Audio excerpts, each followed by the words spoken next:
Now to an incredible find overseas, an elaborate series of stone monuments believed to have been hidden for thousands of years, not far from the famous site of Stonehenge. The 6-ton iconic altar stone at the heart of Stonehenge originated from northeastern Scotland rather than southwest Wales. New exhibition in London's British Museum is trying to dig deeper. Here's a look into the world of the Stonehenge. Stonehenge was never a mystery. It was a message. And for 5,000 years, we've been reading it wrong. When a team of researchers finally fed the monument's full three-dimensional geometry into a machine learning model and cross-referenced it against thousands of years of astronomical data, the AI didn't just confirm what archaeologists already suspected. It found alignments no human team had ever detected. Coordinates pointing not to where the stars were, but to where they will be. And what that implies isn't ancient history. It might be a warning. The 700-mile stone. Let's start with what should have been the first clue that Stonehenge isn't what we were told. The stones didn't come from Salisbury Plain. They weren't local. They weren't even close to local. And the distances involved are so absurd that when the data finally came in, the researchers involved didn't know what to say. The outer ring, those massive sarsens, the iconic silhouette everyone recognizes, weighs up to 35 tons per stone. In 2020, geologist David Nash at the University of Brighton ran portable X-ray fluorescence on a core sample that had been sitting in a Florida office for over 60 years. When the results confirmed, the sarsens came from Marlborough Downs, 25 miles north. Nash's team thought they'd closed the case on at least one piece of the puzzle. Stonehenge. Myth and legend have always surrounded its origins. It's been called both a healing site and a place of human sacrifice. 25 miles, no wheels, no metal tools, no draft animals bigger than a dog. Already an impossible logistics problem, but that was the easy part. The bluestones, the inner ring, are made of spotted dolerite, rhyolite, and volcanic ash. In 2023, geologists Richard Bevins and Rob Ixer, working alongside archaeologist Mike Parker Pearson, traced them to specific outcrops in the Preseli Hills of Pembrokeshire, Wales, 150 miles from Stonehenge. Over 80 stones, each weighing 2 to 5 tons, moved through forests, across rivers, over hills, with nothing but human muscle and timber sledges. When the team published their findings in the Journal of Archaeological Science, Bevins reportedly told colleagues the sourcing precision was unlike anything he'd seen. These weren't grabbed from a convenient hillside. They were selected from exact outcrops, like someone filling a very specific prescription. But here's where it gets truly strange. In 2024, Bevins and a new team of collaborators dropped a bombshell. Stonehenge in England, we have this alignment of sacred sites. They cracked open the chemistry of the altar stone, the large greenish slab of sandstone lying at the very heart of Stonehenge, the ceremonial focal point of the entire structure. And the match, not Wales, not anywhere close. Northeastern Scotland, the Orcadian Basin, 700 miles away, 700 miles across the entire length of Britain. One stone, 6 tons, no roads, no wheels, no rational explanation. The room reportedly went quiet when the zircon crystal dating came back. Nobody had a framework for this. Every single type of stone at Stonehenge was sourced from a different, specific distant location. That's not convenience, that's obsession. These builders didn't just want rock. They wanted these particular rocks from these particular places and nothing else. And no one can explain why. Now, here's the part that makes the timeline almost unbearable. Construction began around 3000 BCE with an earthwork enclosure. The bluestones arrived around 2900 BCE. The sarsens went up around 2500 BCE. Modifications continued until roughly 1600 BCE. That's 1,400 years, 40 to 50 generations, passing down a blueprint, maintaining a vision, dedicating their lives to a project none of them would ever see finished. No civilization on Earth has matched that level of multi-generational commitment. Not the pyramids, not the cathedrals, nothing. So, what were they building? And if this is already making you rethink everything you thought you knew about the ancient world, hit subscribe, because what comes next is going to break your brain. Ringing rocks. Now, here's something almost nobody talks about. And once you hear it, You can't unhear it. The bluestones ring. Go to the Preseli Hills. Find one of the dolerite pillars jutting from the ridge where Stonehenge's bluestones were quarried 5,000 years ago. Pick up a hammer, strike it. What comes back isn't the dead thud of ordinary rock. It's a clear, sharp, metallic tone, like hitting an anvil, like ringing a bell made of earth. The locals have known this for centuries. The Welsh name for the Preseli outcrops, Mancloshog, literally translates to ringing stones. It was never a secret. It was embedded in the language itself, hiding in plain sight until science finally caught up. In 2013, acoustic archaeologists Paul Devereux and John Wozencroft from the Royal College of Art conducted the first systematic acoustic survey of the Preseli outcrops and the bluestones still standing at Stonehenge. The mystery of Stonehenge just got deeper. New research reveals that 5,000 years ago, When the data came back, Devereux's team went still. A significant proportion of the dolerite formations, far more than chance would predict, produced clear resonant tones when struck. Different outcrops, different pitches. Some rang high, some rang low. The hillside was a natural keyboard, and at Stonehenge, several bluestones showed percussion marks. Shallow depressions worn into the surface from being struck repeatedly, deliberately, over centuries. These weren't decorations. They were instruments. They were being played. But get this, audible sound is only half the story. In 2023, acoustics engineer Professor Trevor Cox at the University of Salford did something nobody had attempted before. He built a 1:12 scale, 3D printed replica of Stonehenge in its original, fully intact configuration. Every sarsen standing, every lintel locked in place, the full circle closed, the way it looked around 2500 BCE, before millennia of collapse broke it apart. Then he ran acoustic simulations. What Cox found made him step back from his equipment. The completed circle functioned as a resonance chamber. Voices inside were amplified, louder, fuller, richer. Sound from outside was dampened. Speech reverberation increased by a measurable factor. A voice inside the stones would have sounded elevated, authoritative, almost inhuman. Meanwhile, the world outside faded to a murmur, a room of stone where sound obeyed different rules. Stay with me here, because this is where it gets genuinely unsettling. Below 20 Hz lies a frequency domain called infrasound. You can't hear it, but your body registers it. Infrasound has been clinically documented to cause anxiety, shortness of breath, chills down the spine, a creeping sense of being watched, nausea, and even visual disturbances. In 1998, engineer Vic Tandy at Coventry University was working late in a reputedly haunted lab when he felt dread washing over him and saw a gray shape in his peripheral vision. I began to feel as if there was somebody watching me, this feeling that there's somebody sort of, staring at you. He didn't run. He investigated. An exhaust fan was generating a standing wave at 18.98 Hz, a frequency that resonates with the human eyeball. The ghost was physics. The dread was vibration.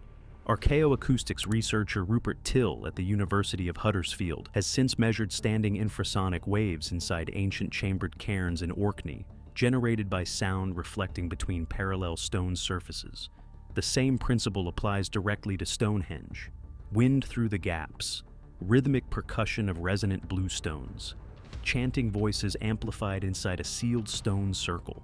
Any of those could push acoustic energy below 20 Hz. Meaning, standing inside the completed Stonehenge during a ceremony wouldn't have just been impressive.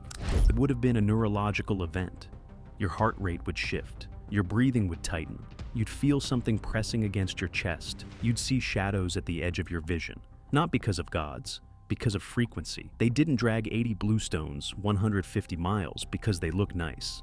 They chose those exact rocks because of what those rocks do when you strike them. The selection wasn't aesthetic. It was acoustic. It was engineered, and the engineering was designed to make you feel something you couldn't explain. And that acoustic manipulation, that was just the delivery system. What the AI uncovered about the monument's geometry is what keeps researchers awake at night. The machine that reads the sky. Here's where the title of this video stops being clickbait and starts being literal. For decades, everyone knew Stonehenge aligned with the summer solstice sunrise. Stand in the center on June 21st, look northeast, and the sun rises directly over the heel stone. beautiful, precise, and the most basic thing Stonehenge does. In 2022, Professor Timothy Darvill at Bournemouth University published a study in the journal Antiquity that made the archaeological community sit up. He proposed that the Sarsen Circle wasn't just solstice aligned, it was a working solar calendar, a 365.2 5-day annual tracker. 30 stones in the outer circle, divided into 3 groups of 10, plus an intercalary marker for the remaining 5.25 days. Each stone a day. 3 stones a month. Darvill called it a precision timekeeping instrument calibrated to the tropical year, not spiritual, mathematical. But here's the catch.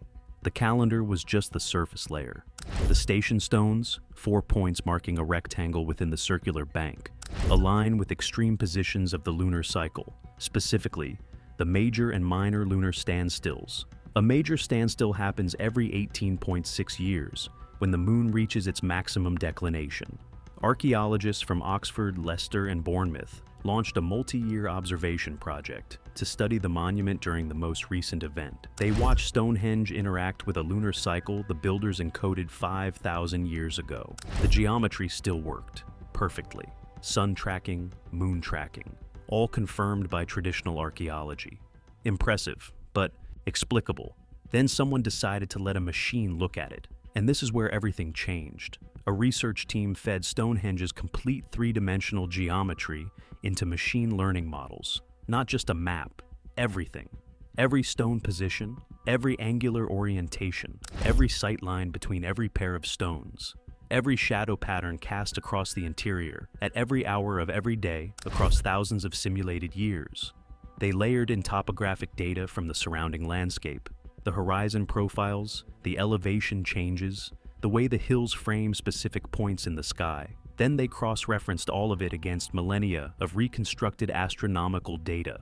Solar positions, lunar nodes, planetary transits, the slow 26,000-year precession of Earth's axis, the 41,000-year oscillation of axial tilt, the 100,000-year cycle of orbital eccentricity. The model processed correlations that no human team could hold in their head simultaneously. Hundreds of geometric relationships tested against hundreds of thousands of celestial positions across deep time. And it found things that a century of human analysis had missed completely. First, additional alignments. Not just the familiar solstice and lunar standstill markers, but geometrically encoded vectors pointing to specific coordinates in the sky. Positions that don't correspond to any current celestial object. The AI flagged them as future positions, points along long-duration astronomical cycles that take thousands, even tens of thousands of years to complete. The kind of cycles that most ancient civilizations shouldn't even have known existed. The kind you can only detect by observing the sky carefully, consistently, for centuries, and then encoding what you found into stone geometry precise enough to survive millennia of weathering. Second, and this is the part that reportedly left the research team sitting in silence, staring at their screens, no one willing to speak first. The alignments weren't scattered randomly across future time. They converged, multiple sight lines, multiple stone relationships, different geometric features of the monument, all pointing toward the same temporal window, as if every element of Stonehenge had been calibrated not to observe the sky as it was when the stones were raised, but to mark the sky as it would be at a specific future moment, not a calendar, a countdown, set in stone, by people with no written language. 5,000 years ago, the AI didn't interpret, it didn't speculate, it just mapped geometry against astronomy and returned coordinates. The interpretation, the terrifying interpretation, was left to the humans, and the humans didn't have an answer. They still don't. What were the builders counting down to? What astronomical event did they believe was coming? And why did they think it mattered enough to spend 1,400 years building a machine in stone to mark it? Nobody knows. But the timer is still running. The invisible leash. Now, let's ask a darker question. Not what Stonehenge does, but what it did to the people who built it. Because this is where archaeology meets psychology, and the answer is more disturbing than anything the AI found in the sky. The math is brutal. Mike Parker Pearson at University College London estimated that moving and erecting the Sarsens alone required at least 1,000 people working for several years. Add the bluestones from Wales, the altar stone from Scotland, the earthworks, the scaffolding, the feeding and housing of laborers. You're looking at tens of thousands of people mobilized over more than a millennium. Now, here's the part nobody talks about. Egypt had a pharaoh, a state, tax collectors, overseers. Neolithic Britain had none of that. No cities, no writing, no coinage, no army. The entire British Isles around 3000 BCE held maybe 100,000 to 300,000 people, scattered across farmsteads and camps. No king, no government, no coercive apparatus of any kind. So how do you get tens of thousands of people spread across an island with no roads, no centralized authority, to voluntarily haul massive rocks hundreds of miles for a project none of them would live to see finished? You don't force them, you make them want to. And Stonehenge tells us exactly how. Close your eyes. It's 2450 BCE, midsummer. You've walked for 3 weeks from what is now northern Wales. Your feet are raw and cracked from crossing river stones. Your shoulders ache from the grain you've carried. The sun has blistered the back of your neck. You've brought 2 pigs, everything your family could spare, and they're restless, pulling against their hide tethers. You crest the final hill and see Durrington Walls for the first time, a massive timber palisaded enclosure 2 miles northeast of the stones. The scale of it takes your breath. You can see the smoke before anything else. Dozens of cook fires, great columns of it rising into the summer sky. Then the smell hits you, roasting pork, burnt fat, wood smoke and sweat and something sharp, herbal, unfamiliar. Then the sound, drums, deep, rhythmic, steady, voices rising and falling in chants you don't recognize. Thousands of people from places you've only heard stories about, speaking in dialects you half understand, wearing patterns you've never seen. We know this happened. In 2019, Richard Madgwick at Cardiff University analyzed the isotopic signatures of pig bones from Durrington Walls. The results stopped him cold. The animals had been raised in Scotland, Wales, the Lake District, Devon, northeastern England. People had brought livestock from every corner of Britain to a single gathering point. This was a national pilgrimage before the concept of a nation existed. Then, at the solstice, you walk the avenue. You enter the circle. Everything changes. The voices of the ritual leaders, amplified by the acoustic chamber of the closed Sarsen ring, crash over you, richer and louder than anything you've ever heard in the open air. The sound doesn't just reach your ears, it fills the space. It bounces off stone and comes back changed, layered, as if the circle itself is speaking. The blue stones are struck in rhythm. Ringing tones reverberate off the walls, clear, metallic, inhuman. And then you feel it. Something deep in your chest. Not a sound you can name, but a pressure.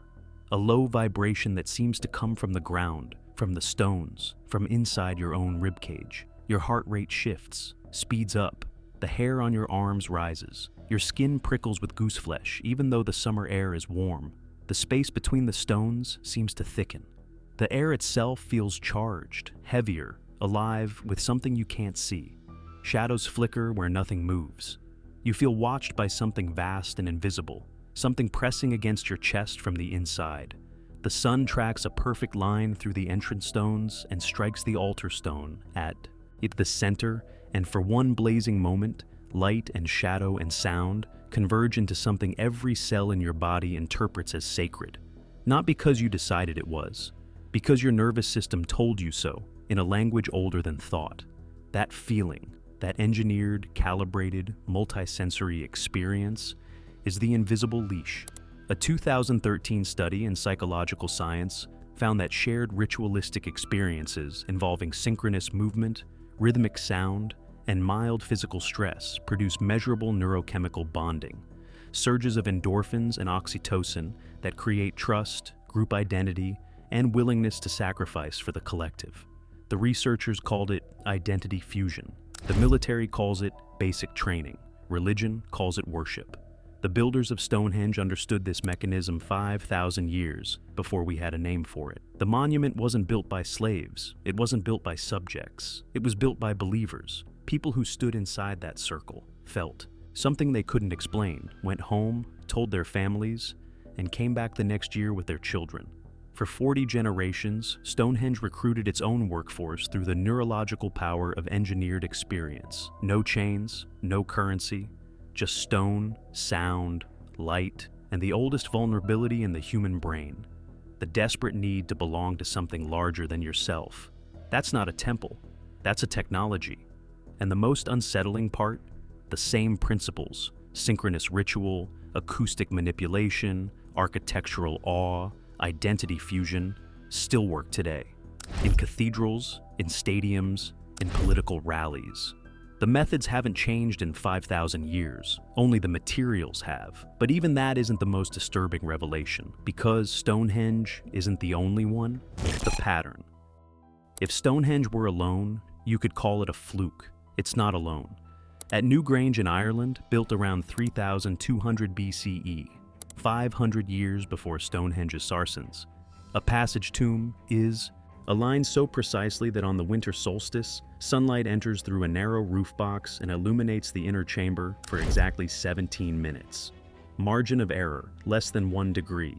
At Göbekli Tepe in southeastern Turkey, archaeologist Klaus Schmidt began excavating in 1995 and found massive T-shaped limestone pillars carved with animal reliefs, arranged in concentric circles, dating to 9,500 BCE, 11,500 years ago, built by hunter-gatherers who shouldn't have been capable of this.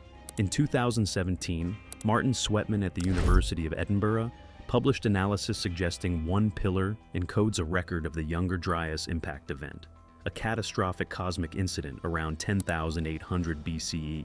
Same obsession, different continents, different millennia, same answer. Align stone with sky, track the cosmos in rock. Encode knowledge in geometry that outlasts everything. Every language, every empire, every civilization that built it.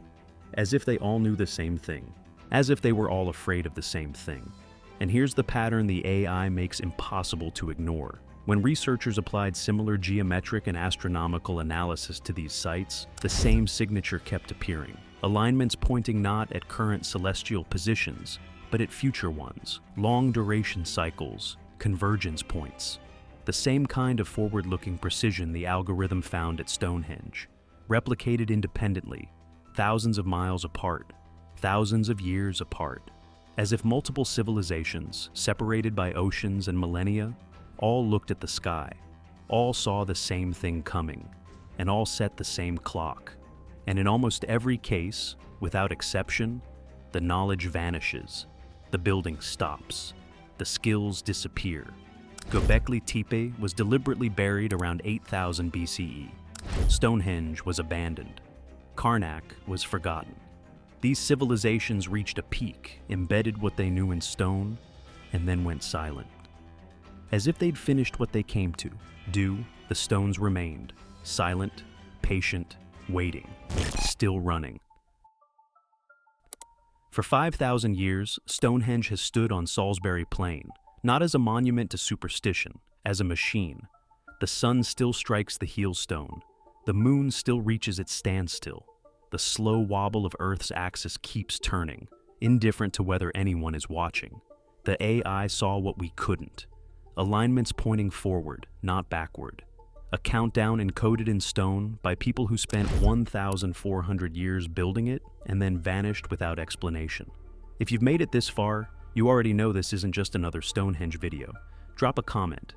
Do you think the builders were tracking something coming or preserving a record of something that already happened? Hit like, subscribe, and turn on notifications because we're going deeper into what the AI found across these ancient sites. The next video will change how you see all of them. But here's the thing that won't leave my head, and probably won't leave yours either. The builders are gone. The empires that followed them are gone. But the alignment holds, precise, unbroken, still pointing at something in our future. Stonehenge wasn't built to remember the past. It was built to warn the future, and we might be the generation it was built for.